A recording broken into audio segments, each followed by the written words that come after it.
And joining us now to continue the discussion is Montana Congressman and member of the House Appropriations Committee, Representative Ryan Zinke. Congressman, your reaction to Speaker McCarthy speaking this morning on why he made this decision. I want you to listen to what he said. Actually, we don't have that yet, but I, of course, want to get your reaction to the potential impeachment inquiry that has been being discussed. Well, I agree. Let's find out where the truth is, and let's do it in the most expeditious way. And I think this inquiry is the right path at this point. Now, bear in mind that we've had our best generals. We had Smith, Comer, and Jordan looking at different aspects. And certainly we are in so much better position, so much different position than we were when this Congress started. So remember where we were, remember now where we are. And I think at this point in time, the judgment is let's expand the authorization and the power, and that's the inquiry, and let's get to the truth. Because America, I agree with you, we should deserve the truth and follow the money.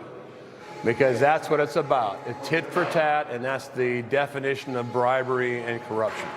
Yeah, let's do take a listen to what Speaker McCarthy said a while ago. This decision lightly. And regardless of your party or who you voted for, these facts should concern all Americans. The American people deserve to know that the public offices are not for sale, and that the federal government is not being used to cover up the actions of a politically associated family. Now, I would encourage the President and his team to fully cooperate with this investigation in the interests of transparency. All right, Congressman, there seem to be walls at some point. So I'm kind of curious, at what point will you say, okay, we've made our efforts, we're going to go with what we have and either decide to impeach or move on? Do you have anything like that, or are you just in the phase now, well, let's see what we can find out? You know, as a SEAL, I got to tell you, I wasn't the best jumper, diver, explosive expert, but I always knew who was. And leadership puts yourself in a position where you can be most effective.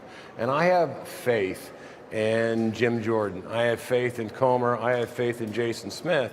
These guys are the best, and they've been working at it the longest.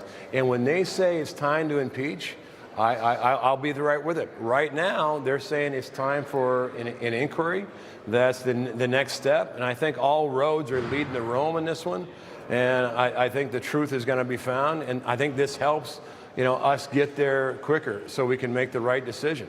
Yeah. And the Constitution is the right decision. And we're not going to accept bribery and corruption as part of the status quo. All right, we got to go, Congressman. I did want to ask you about this. You mentioned being a SEAL. You also, I believe, played football at the University of Oregon. No slouch there. Yeah, I'm in deep depression about the Pac-12. I'm in deep depression. I know, it's going away. We took the greatest conference, most championships, and we let it go 4 waves to the wind. What are we thinking? Back in the day, it was something. And I was going to ask you this twist. I went to University of Virginia, not known for its football, by the way, but it does have a 34-year-old kicker who was in the military. He graduated in 2011, and he came back. I don't know how. Maybe I still have eligibility. But I want to get your thoughts on that. I don't know if you saw that, but he served in the military. I did. Go ahead. I can tell you that the SEALs are making appearances across the board. Remember, the House of Representatives now has 5 Navy SEALs. We're trying to get 1 in the Senate. So SEALs are popping up everywhere. And if they're a kicker, they're going to do it right. If they're going to be in Congress, they're going to do it right. And that's the SEALs and the Special Forces mentality. Just get it done. We appreciate your service, sir, and we appreciate you visiting us today. Thank you, Congressman Ryan Zinke.